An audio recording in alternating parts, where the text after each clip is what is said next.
छोटे गांव में रहता था एक बच्चा। वो हमेशा एक बूढ़ी औरत की मदद करता। वो उसे भोजन बनाने, खरीदारी और सफाई में मदद करता।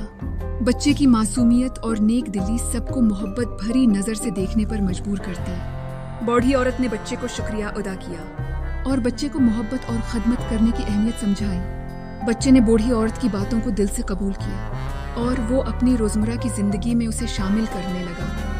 गांव वालों ने बच्चे में तब्दीली नोटिस की और उन्हें बच्चे की अच्छाई से मुतासिर करने लगा। बच्चे की अच्छाई ने पूरे गांव को मुतासिर किया और हर कोई अच्छे काम करने में मशगूल हो गया।